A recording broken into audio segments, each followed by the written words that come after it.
Good morning, everyone. My name's Kevin Cornerance. I'm gonna be monitoring today, and over the next few other virtual lunch and learns. We're really glad you guys decided to join us today. We got some excellent content lined up for you about rooftop safety, and as well as how to comply with OSHA. For those that don't know me, one of the owners of Advanced Roofing. I've been doing this about 20 years, and vice president as well. Oversee our service operations. We have about 65 trucks in the state of Florida, as well as the management teams and administration. So a little bit about Advanced Roofing. Advanced Roofing, we're celebrating our 40-year in business. So a really exciting year for us. Our focus is commercial re-roofing and repairs and maintenance and asset management plans. We do have two brands as well for solar, Advanced Green Technology. So we are the largest solar installer in the state as well. Really proud of that. And renewable, about 80% of our power on our 7 campuses is powered by renewable energy. And then we have Advanced Air Systems, which does chillers, commercial air conditioning, and lightning protection. And then where we serve, a little bit more about Advanced Roofing. We do have 7 brick and mortar locations, about 250 trucks on the road, serving the state of Florida and the Caribbean. Next up, we have Dan Huntington, the general manager for Key Safety USA. He's going to be leading us through, again, how to comply with OSHA regulations and what you could do to risk management your building, especially if there's a lot of vendor traffic. So with that, I'm going to hand it over to Dan. Good morning, everybody. Thank you, Kevin, for having me.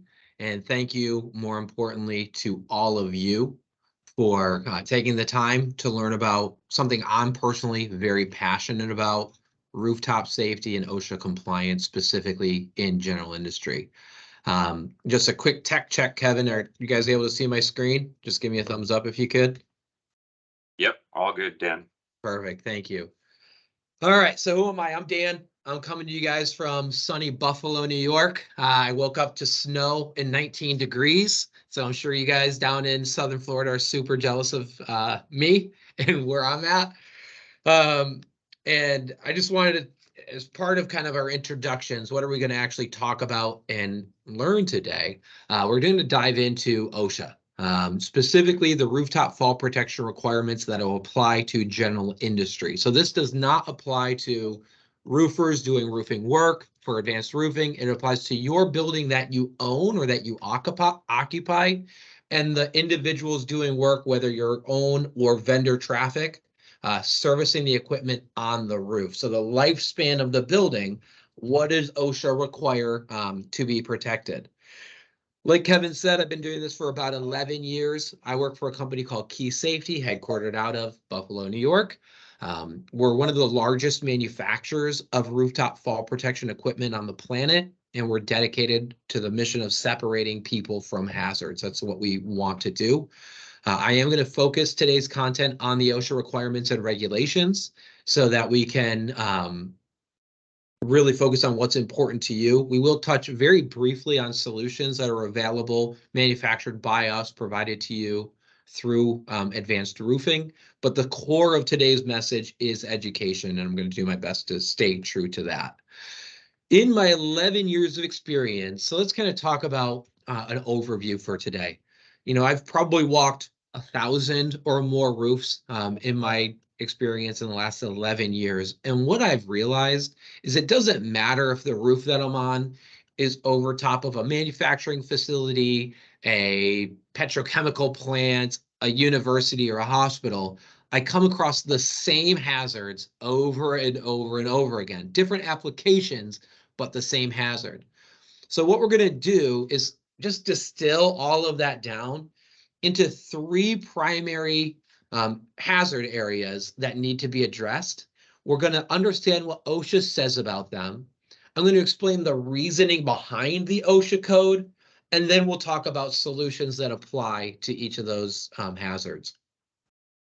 In OSHA, you know, it's written for or by lawyers for lawyers is how the way I always put it. So I'm going to kind of break things down to make everything very simple, easy to understand, and digestible. So that way, when you walk away from this presentation, you feel like, yeah, I can wrap my head around that.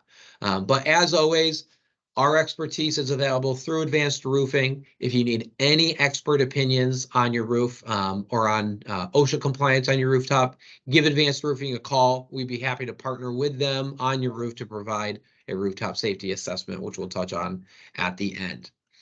All right, the last thing I want to point out before we get into the actual content is pay attention to the order in which I present the hazards. You know, everybody asks me when I walk in as a consultant, what I can't do much. What on the roof, if I can protect one thing, what should it be? You know, if I can protect two things, what are the two things I need to protect on my roof? I don't have unlimited budget. The order in which I present is the order in which I recommend you protect those hazards, and I'll explain the reason why. So to get started, guys, we're going to get started with a poll, a little bit of audience interaction. We're going to publish the poll out. And what we want to understand are what are the primary means of access to your roof? Check all that apply. So to get to your roof, think about the path that you need to take to get up there. Are you going through a hatch, a fixed ladder, a penthouse or man door, maybe at the top of the elevators, or is it an extension ladder on the side of the building? So how are we getting onto the roof before we talk about rooftop fall protection in general? So I'll give you guys a second to answer that. I'm going to answer it for myself. Click submit. All right, so 38% of everyone has roof hatch. That's the most popular. Fixed ladder, extension ladders, that's a concern. We'll address that. And then 18% is a penthouse or a man door.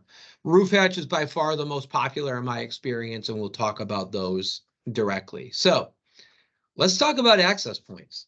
Again, if I were in your facility, sitting down with you at a conference table, chances are, you know, my first question is, hey, I'm a fall protection expert. What did you bring me in to talk about today? You would say, I want to protect my leading edge. I got units near the roof edge that need to be protected. And I would say, absolutely, I agree with you. We need to protect those access points. However, the first thing that we need to do is take a look at your access points onto the roof. How are we getting there in the first place? So let's understand what OSHA says about access points. According to the code, 1910.28, subpart B34. So 1910 is general industry chapter of OSHA. 0.28 is the new fall protection standard that was updated in January of 2016.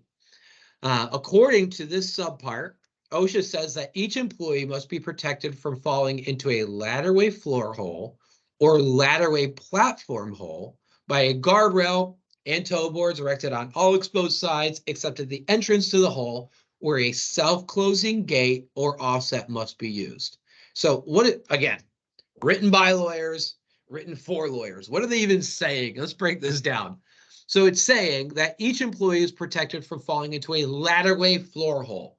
What that means is that the roof is my walk-in working surface and my ladder is coming up through a hole in the roof, right? We call that a roof hatch, right? So it's saying you need to be protected from falling into an open roof hatch or a ladderway platform hole.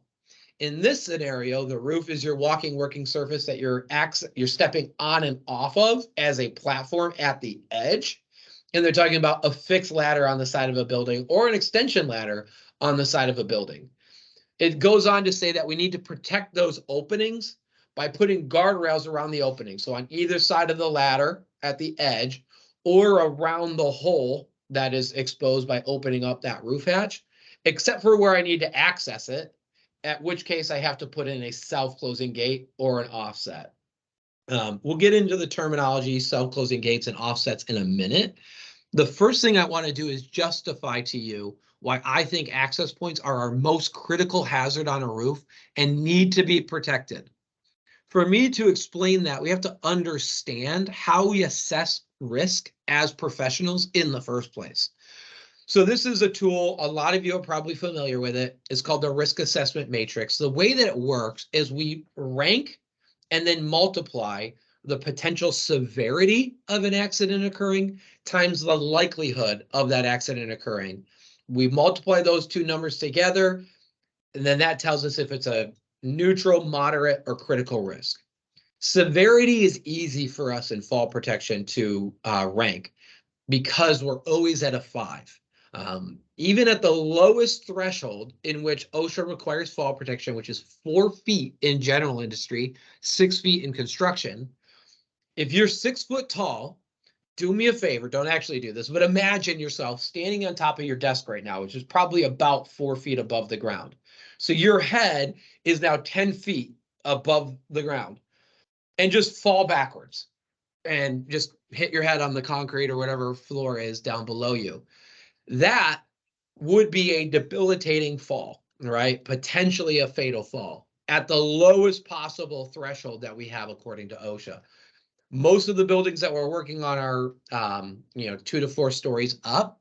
So we are way beyond that minimum threshold to consider it a 5. So, okay, we know that any fall would be a 5.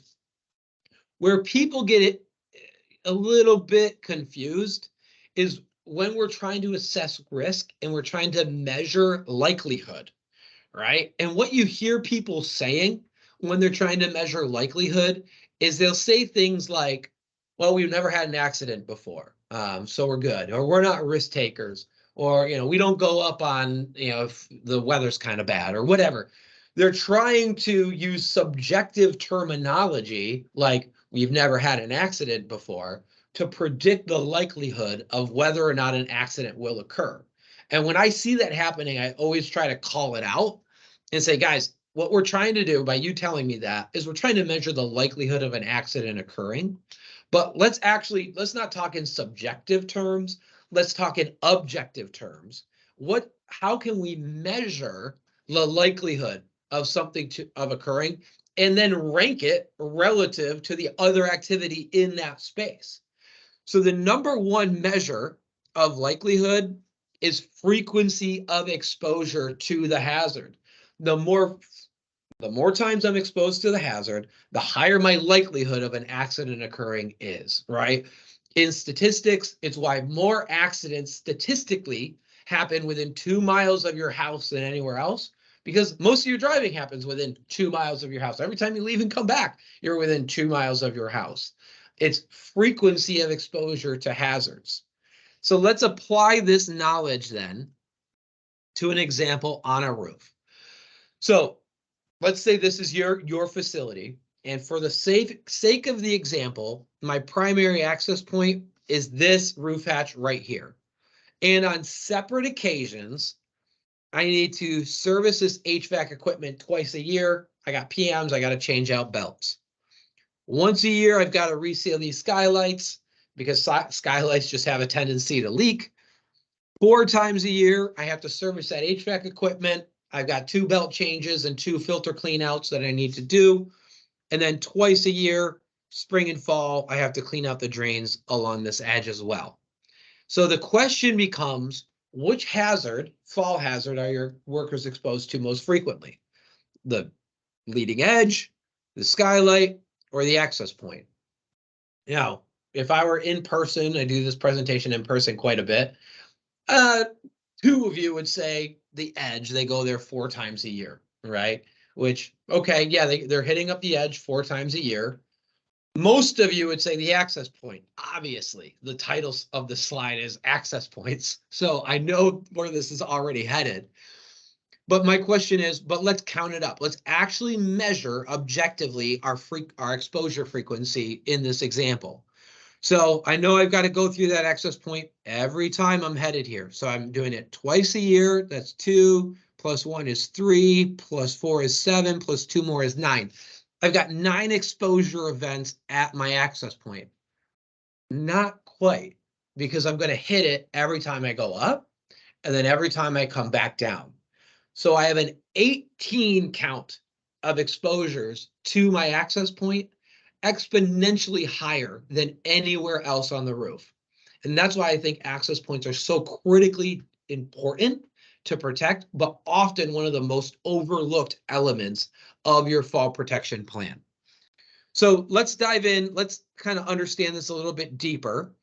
I said that we have a couple more terms to explain here, which are in the code, it uses the term self-closing gate. I mentioned earlier that that's an updated code in January of 2016. The old OSHA code, it was identical, except for it described the gate as a swing gate.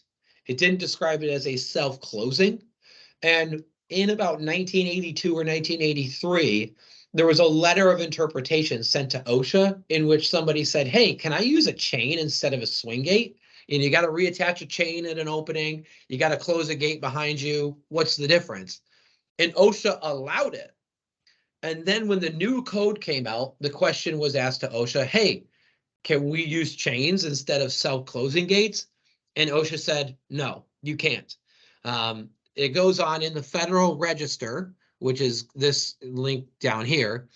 It says that OSHA believes that double chains do not fully protect workers from falls at hole entrances and is therefore adopting the proposed requirements that entrances to ladderway floor and platform holes have self-closing gates or be offset to prevent workers from falling. So we do need to cover those with self-closing gates, spring-loaded gates. If you have chains, they are no longer in compliance. And there is no grandfather clause like there is on fixed ladders. The other term I need to define here is what an offset means. An offset, you can think of it like a turnstile at a bank, so that when I come through the opening, I have to turn right and then left to get onto the roof. We use the term cattle chute, getting everybody kind of into the middle of the roof, maybe using guardrails. The sense check on an offset, if it's working or not, is can I walk backwards through the opening without bumping into something? So from the middle of the roof, could I walk backwards through the opening and fall into it without hitting something? If the answer is yes, put a little turn in that offset so that you force people to have to walk through the opening.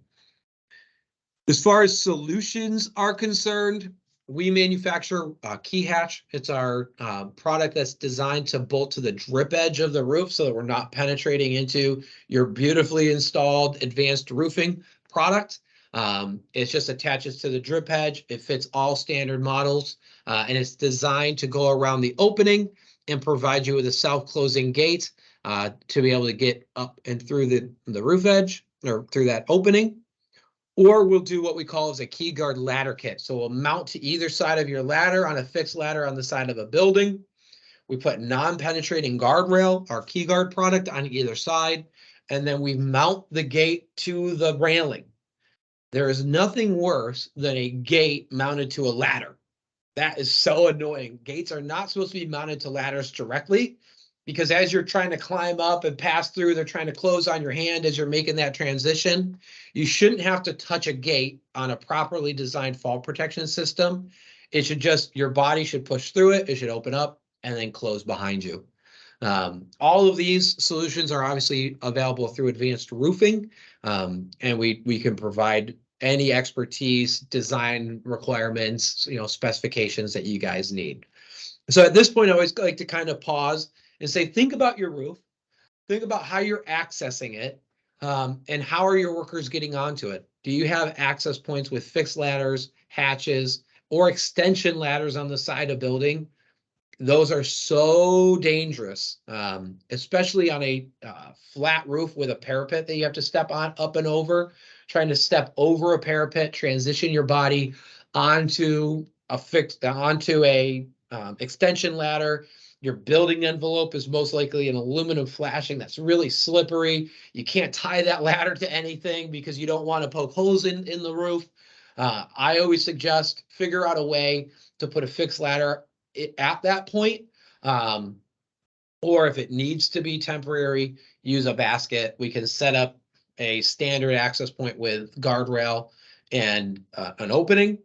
And then you do a landing spot for a man basket to kind of drop your guys off to get onto the roof and do their work. Extension ladders are so dangerous when it comes to accessing roofs, specifically commercial flat roofs with a parapet. All right, so we've covered access points. If, again, I was sitting in front of you, say, all right, we understand our access points. We access using a roof hatch. Let's protect it. Now, can we talk about our leading edge? And I would say, hold on a minute. We have one more critical hazard that we need to address, and that is skylights. So we're going to publish a poll out to all of you. How many skylights would you estimate that you have on your roof? This is regionally, interesting. I'm interested to see, looking at primarily Florida. Down south tends to have more skylights than up north. I'm going to answer for our facility, which is 0. Because if you're covered in snow 6 months out of the year, there's no point in having a skylight. You can't see anything through it. Answers coming back. Let me just see. Majority 0. All right. They're changing. It's coming down a little bit. 20% have 1 to 5, 10% have 5 to 15, and 3% with 30 plus. So yeah, if you have no skylights, feel free to, check your emails during this portion of the presentation. But if you have skylights, pay attention, because statistically speaking, you are more likely to fall through a roof than off a roof. I think it has something to do with our kind of natural sense of danger. Scientists say that the fear of falling and the fear of fire are our 2 most basic instinctual fears that we have. And so when you're on a roof, you're near a roof edge, I always call it like that spidey sense. You feel it on the back of your neck that there's danger right there. You walk and act differently than you do if you're in the middle of the roof. Some of your roofs are bigger than a football field. I'm 200 feet away from the roof edge. I'm feeling pretty confident, but I don't recognize the fact that opaque skylight right next to me is considered a hole. And if I fall into it, I could fall through. So what does OSHA say about this? Well, in 1910-28, B31, it says that each employer is protected from falling through any hole. And in the code, it says including skylights. I didn't add that. That's 4 feet or more above a lower level. That's where that one instance of the minimum fall distance of 4 feet comes in. Above a lower level by 1 or more of the following. So in the first instance, they didn't give us options. They said if you have an access point, you have to have guardrail and a gate. Here they say if you have skylights, you can protect it by either putting a cover over it, putting guardrail around it, travel restraint, which is a tie-off, or personal fall arrest, which is a tie-off that you could actually fall and then need to get rescued. In my professional opinion, covers are the best solution. Guardrails, second best solution. And I do not recommend using travel restraint or personal fall arrest around skylights. Travel restraint means I'm tied off. I have a harness on. I have an anchor point that I'm connected to. I can walk up to the hazard, but not fall through it. So if it was the edge, I could get within 2 feet of the edge, but my lanyard is so short, it doesn't allow me to fall off. Personal fall arrest means I can walk up to the edge or the skylight, fall into it, and my lanyard will snag. It'll keep me from hitting the ground. Fingers crossed if I did my math right, right? Now, the reason I don't recommend either of these solutions around skylights is twofold. Number one, travel restraint around a skylight is very difficult to design because skylights, you don't normally have one skylight you need to worry about. You normally have a bank of skylights, and I need to get to the other side of them to do my work. Well, it's impossible to walk past something and then not fall backwards into it, right? So I can't keep myself in restraint very easily around skylights. Personal fall arrest, big no-no, because we don't know what's underneath the skylights. So if I fall, I need at least 12 to 15 feet for all of that equipment to work properly to arrest my fall before I hit the ground. But what do I do if there's let's say a warehouse racking below me and I hit the warehouse racking on my way below, or it's an office and I hit the office floor as I fall through the skylight, or is there conduit or fire suppression going over it that I might hit on the way down? The other issue with that is who is below the skylight. I'm going to fall into that skylight. I'm going to cut my arms as I break the dome, and then my those shards are going to fall down into the work area down below. Biological contaminants, aka my blood, is going to be hitting the people down below. And then they've got to rescue me properly before suspension trauma sits in. So I don't recommend it. We very heavily recommend covers and guardrails to protect skylights on roofs. And again, you are more likely statistically to fall through the skylight than you would be to fall off the edge. It's just what the numbers say. To protect them, it doesn't make sense to cover a skylight with just a full metal cover over it. You defeat the purpose. So we use a skylight screen that allows light through, but stops a person from falling and breaking the dome. The systems that we use are designed to basically tension fit around the dome without poking any holes into it so that we're not causing any leaks on that skylight. Or we'll put railing around it using our KeyDome product. That KeyDome is designed to sit on the corners with non-penetrating weights. It kind of boxes in that dome so that it doesn't like slide or slip around, and it can take the 200-pound load on that top rail as required by OSHA. So that's something that we promote. Skylight screens are the more economical investment to make. The only issue that you may have from an aesthetic standpoint, especially at universities and hospitals, you don't want we call it grid shading. You don't want that jail bar look coming through the skylights into a classroom or an atrium at like a university or a hospital. Other than that, screens are a great solution, and I highly recommend it. I want to address one question that comes up all the time when I talk about skylight screens before we move on to the next section, which is, what if my skylight's fall protection rated? I think my dome could take the hit of a person falling through it. My answer to that is it most likely isn't. So skylights are not glass. Skylights, for the most part, are actually a polymer. They're plastic. The way that you make a skylight is you have two pieces of plastic put in a frame, you heat them up, you inject argon gas into that barrier there to act as a thermal barrier. The air pressure bubbles it up, and then it hardens, and that's your skylight. Well, over time, that polymer breaks down due to UV degradation. So what you'll find is that, yeah, at the point of manufacture, it was strong enough to take a fall. But after 2, 3, 4 years of sitting in the sunlight, that plastic is becoming more and more brittle and becomes less and less strong to be able to take a hit. I personally seen skylights with holes eaten in the top layer just from UV degradation. It's the equivalent of leaving your deck furniture out all year, every year, never bringing it in. What happens to it? I mean, this is Florida I'm talking to. You guys get what I'm talking about, right? It just disintegrates under the UV impact. So the best way to tell is if you look at your skylight, the curve around your skylight, most manufacturers put a sticker right on the side that says danger, risk of fall. That tells you it's not a fall protection rated skylight. However, chances are that if they've been up there for any period of time, that sticker's already gone. It's already been eaten up. And you can tell pretty quickly by looking at it that these things have been baking in the sun for too long. So now I always say, point of reflection, think about your facility, think about the skylights and where they are. Are they near where work is happening, where foot traffic is happening on your roof? If so, reach out to your local advanced roofing rep to get a quote on them to get them protected.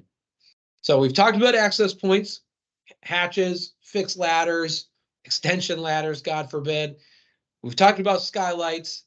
Now we're ready to talk about leading edge, right? Now we've worked our way to the edge of the roof, and we need to understand what OSHA considers to be allowable protection depending on 3 factors: distance from the edge that the work is being completed by or being completed on, the frequency that the work is done, and the duration of the task. So those 3 factors will tell us what work can be done. Now, there's a lot of text on this screen, so I'm going to jump to the next screen just to break it down, and then we'll go back and look at the OSHA code. So OSHA basically has broken down fall protection, leading edge fall protection, into 3 zones. Work done from 0 to 6 feet from the edge, work done from 6 to 15 feet from the edge, and then work done beyond 15 feet from the edge. So it's really simple. I call it we're doing work within 1 body length from the edge, a 6-foot person laying down, then we're 1 to 3 and 3+, right? That's always how I think when in terms of leading edge fall protection is if I just were to faint and fall, how close would I be to the edge right now? So am I 1 body length, 2, 3, 4 body lengths away? So we're going to dive into what OSHA says, but I want you guys to keep this kind of mental picture. We're talking 0 to 6 feet first, 6 to 15, and then 15 foot plus.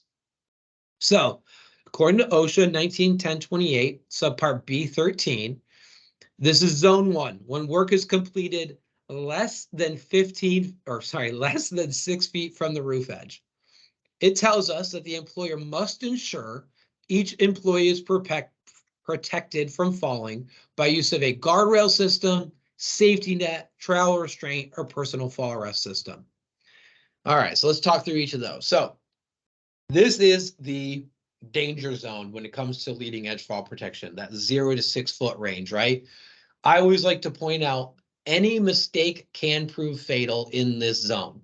If I'm 6 feet tall and I stub my toe while walking within 6 feet of the edge, I lose my balance, I trip on a rock, I trip on a piece of conduit, I will take 2 steps on average before losing my balance. And my gait, the distance between my feet when I take a step, is on average 2 to 2.5 feet wide. So if I do a quick stumble, I can travel 4 feet to the roof edge before losing my balance. And then my center of gravity is off the side of the building, right? I have 2 feet left if I'm at 6 feet when I trip, to keep myself from falling. I have had a fatal fall and a very, very basic stub toe or trip. So this is our critical area to protect. We're within 1 body length from the roof edge. OSHA is saying put a guardrail along the edge, makes sense. Put a safety net below them to catch them. All right, that could be done. I don't see it happening very often, but makes sense. Only place you're going to see that is Top Golf, actually, interestingly enough.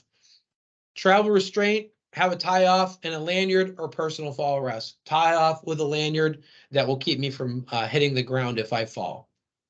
Makes complete sense to me. Very reasonable approach. Very high priority to protect any work being done within 6 feet of the roof edge. Now we get into some interesting details here. When work is performed from 6 to 15 feet from the roof edge, it says the employer must ensure that each employee is protected from falling by using guardrail, safety net, travel restraint, or personal fall arrest. But then it goes on to say that the employer may use a designated area when performing work that is both infrequent and temporary. So we have some new terms that we need to define. First, what's a designated area? So a designated area is a warning line system. We use KeyMark. It's just a flag system. Has to be visible from 20 feet, has to be 39 inches tall, has to have a tensile strength of 200 pounds on the wire, but it will fall over. If you walk into it, it's going to tip over. It is only a visual barrier. It is not a physical barrier. So it says that we can use that for leading edge fall protection, given that the work is infrequent and temporary. So what do we mean by that? Well, according to the Federal Register, OSHA considers temporary work that takes less than 2 hours to complete. If you continue reading, it's more about the type of task. So temporary work is you go up, you yank a filter out, you bang it on the ground, you stick it back in, you close the door, you hit reset on the unit, and you walk away. It is not, you go up, do a diagnostic, figure out what's going on, go get the tools that you need to fix it, go back up and fix it. If it takes 2 trips, it's by definition from OSHA, not a temporary task. Infrequent means it's done sporadically or when needed. I personally consider quarterly or less to be infrequent. OSHA uses the example monthly replacement of batteries. To me, if you're going up on your roof every single month, that's pretty frequent. That's 24 hits through your access points. 4 times a year, Yeah, that's or less is what I personally consider to be infrequent. So if I'm going up to do temporary tasks, according to me, my opinion, 4 times a year or less, warning line is a totally fine application. Now, the only issue that I have here is when I use warning line, right at kind of that 6-foot mark to be using, behind me. If I were to slip or fall backwards right into that warning line, it's not going to keep me from falling. Again, I could take 2 steps before I lose my balance, headed towards the leading edge. And a fatal fall could still occur, even though we're within compliance. I recommend that we put warning lines or designated areas no closer than 10 feet from the roof edge. That allows a 6-foot worker to take 2 steps towards the edge, fall, and their center of gravity is still on the roof. It hasn't passed the roof. Again, this is where my opinion differs from OSHA, but it's important to remember that federal OSHA is seen as kind of the bare minimum standard in safety. Really, you want to be trying to exceed OSHA. Most of the companies that we work with have internal fall protection requirements that are in excess of the OSHA requirements. All right, so we've covered 0 to 6, 6 to 15, now 15 foot or more away from the roof edge. It says that when work is completed 15 feet or more from the roof edge, the employer must protect employees from falling by use of a guardrail system, safety net, travel restraint, personal fall arrest, designated area. And then it goes on to say that the employer is not required to provide any fall protection, provided the work is both infrequent and temporary, and you implement and enforce a work rule prohibiting employees from going within 15 foot of the roof edge. There's a lot of conditional statements there, right? And it's all about the training. If OSHA shows up and you say, oh, we have a work rule prohibiting people from going within 15 foot of the roof edge, their first question to you is going to be, well, how do they know if they're within 15 foot of the roof edge or not? One of the best ways to do it is to partner with Advanced Roofing to design painted walkways 15 feet away from the roof edge. That way your training is stay on the painted walkway, which is designed to be 15 feet away from the roof edge.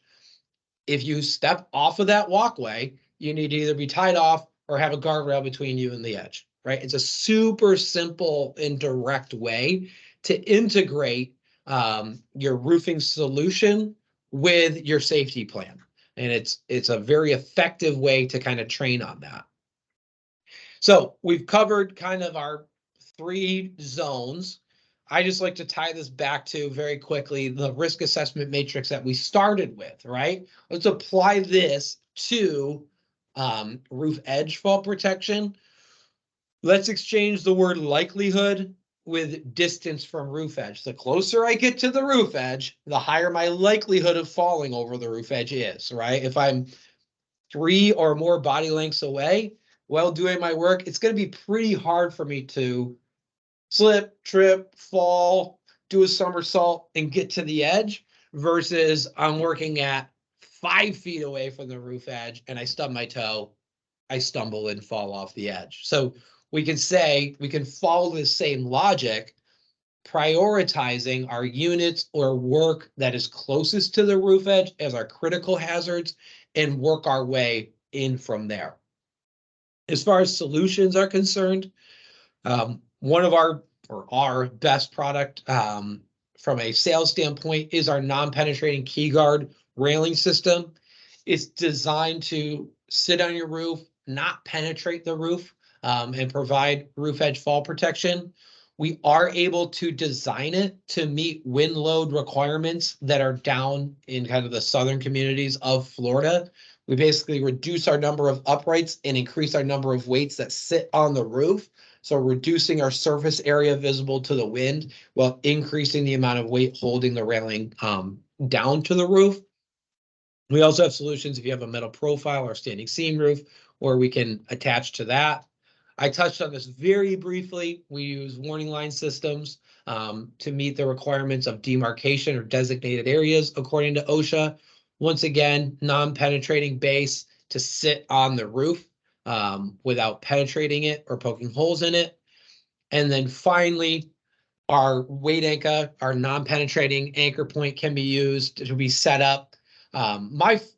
Just the most effective way, if you're trying to think through leading edge fall protection on your roof, if you don't have a lot of units near the roof edge, you don't have, but every once in a while, maybe I need to go clean out that drain or I need to get out there, but it's not like a recurring maintenance item.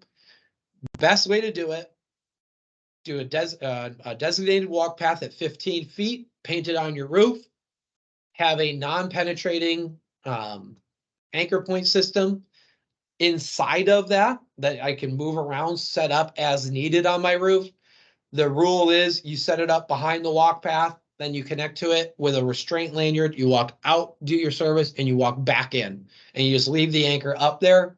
And then if you need it a year from now in a different spot, you can work behind that walkway line, set it up in a different spot, and go out and do that area and come back. Now, if you're doing that more than 4 times a year, put guardrail up on the edge. It's worth it from an efficiency standpoint. Then you don't have to worry about moving guardrail or moving anchor points around.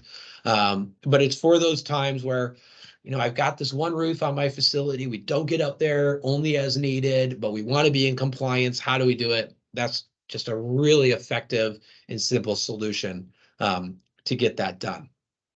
All right. So again, think about your facility. How are we coming up onto the roof?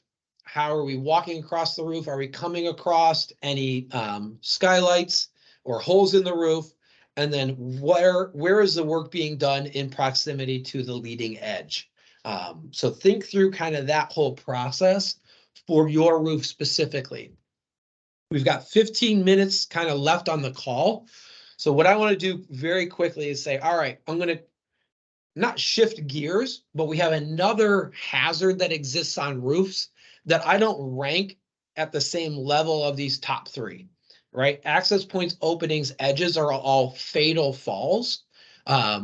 But sometimes the roof itself has obstacles, slips, and trip hazards that need to be addressed as well. So when I'm walking a roof, we're climbing over ductwork, we're stepping over equipment, maybe we're on a metal roof that's sloped and slippery if it's wet or if it's icy. Well, we wouldn't allow those slips and trips to exist inside the plant or inside the facility, but we have them all over on the roof. You know, the question I always ask is, hey, if somebody on this roof were to just trip over this and break their arm, how are you going to get them down off the roof? You climbed up a ladder. How are you going to climb down the ladder with a broken arm? So we do need to address this. OSHA considers this part of their general duty clause. We all have a requirement to furnish employees a place of employment that's free from recognized hazards that are likely to cause injury, which slip and trip hazards are, and they are exacerbated or increased by the fact that they're on the roof, making it harder for them to get access to emergency services should an accident occur. But again, these are not fatal falls. So I would not say protect your obstacles or trip hazards on your roof before you do the leading edge. Absolutely not. Protect your leading edges. Let's do those fatal falls first. The places that we see them are conduit lines, ammonia lines in food manufacturing and processing, electrical lines going to HVAC equipment that cross over. We'll do a mini step to do that. We see a lot of duct work that ends up on roofs, where your team will be basically standing on the ductwork, crushing the insulation, and then jumping off the other side or trying to crawl underneath it. A lot of times we provide these as just a service to the crews doing the work. You know, you got an aging workforce, and it's hard for some of our guys and gals to get down, crawl underneath the equipment, and stand back up again on their way to service that HVAC equipment. Or if you have a standing seam or a metal profile roof that has a high rib that gets wet, I need to walk on it, it gets really slippery. We provide level walk paths that mount to the standing seam rib to kind of give you a level walking surface we'll integrate it with either a lifeline or a guardrail attached to it, integrate it with stairs to get across your roof safely. So I always like to highlight that at the end, if and when we have time, just to be aware of it. But again, in the context of, I need a fall protection assessment on my roof to understand the fatal hazards that exist up there. Let's cover those first and then address our obstacles second, once we've hit all of our critical hazards that exist on the roof. What we want to do is we partner with Advanced Roofing to provide you with a free 15-point safety inspection.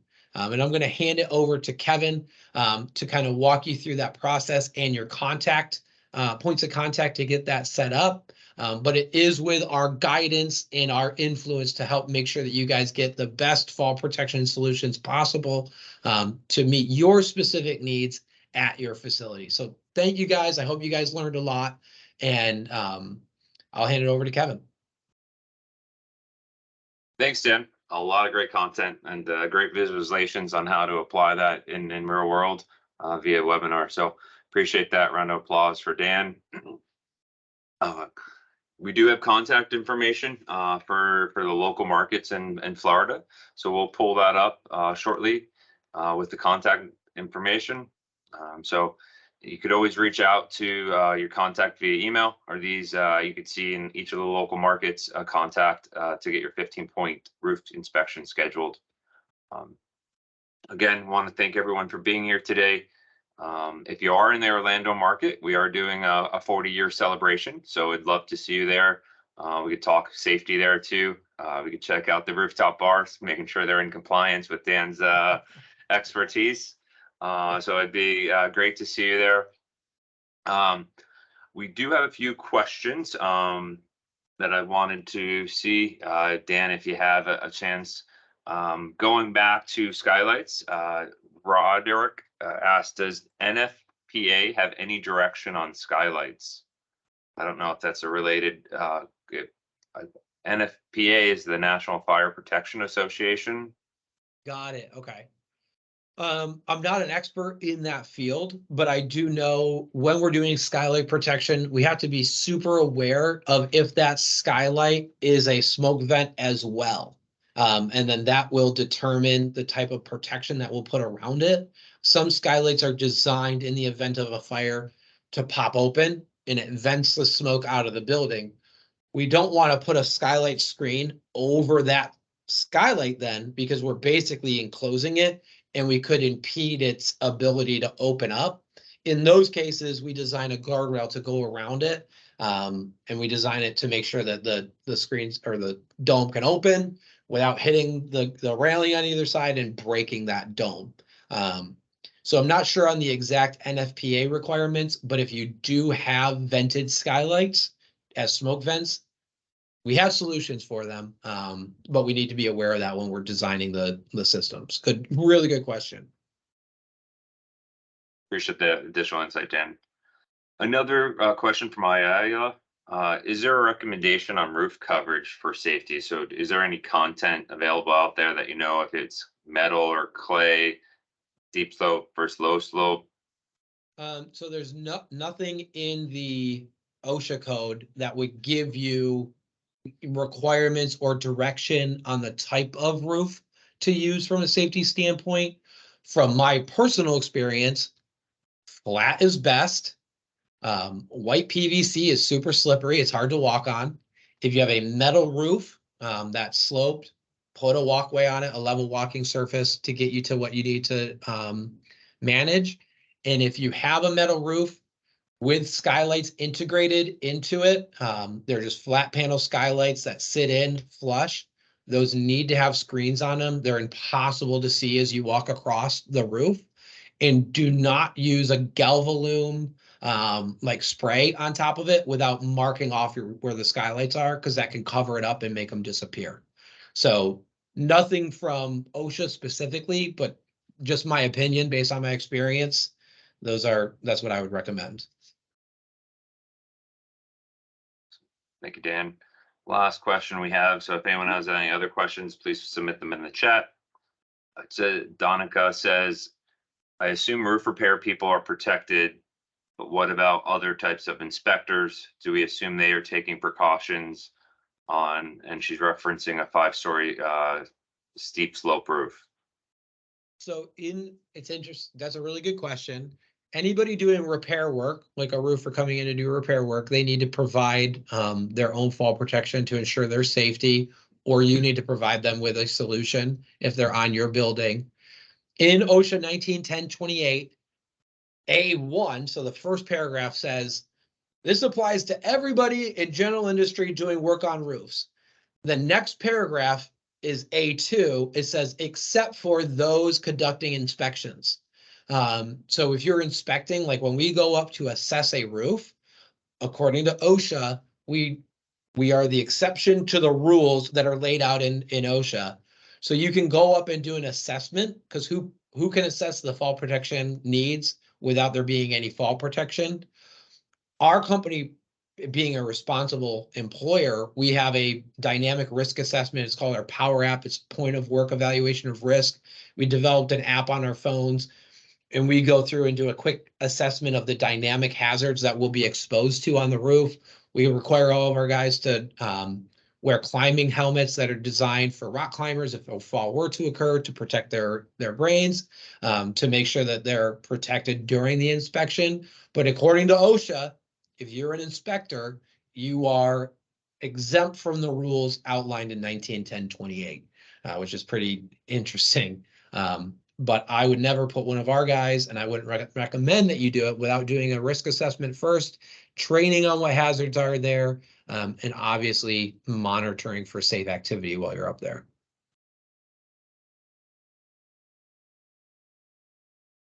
Great. Appreciate that additional insight, Dan.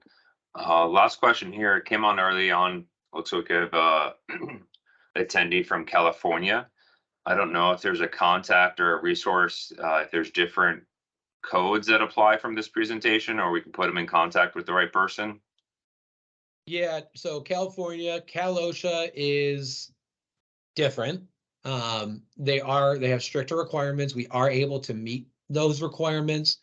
We have representatives out in California. So if you go to keysafety.com /contact, you can submit a form. We can get you in contact with those people. We also have a team map on there. You can find their contact info, but we have a Northern and Southern California rep that will be able to help you out. Awesome. One more question just came in from Paul. Does that mean that inspectors that get injured are not investigated by OSHA?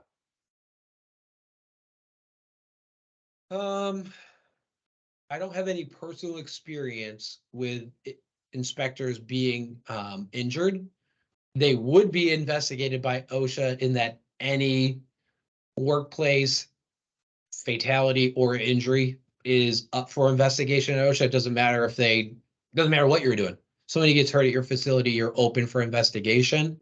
If you're able to show, guys, 1910-28, subpart A2, these were the regulations that we were following. It was an inspection.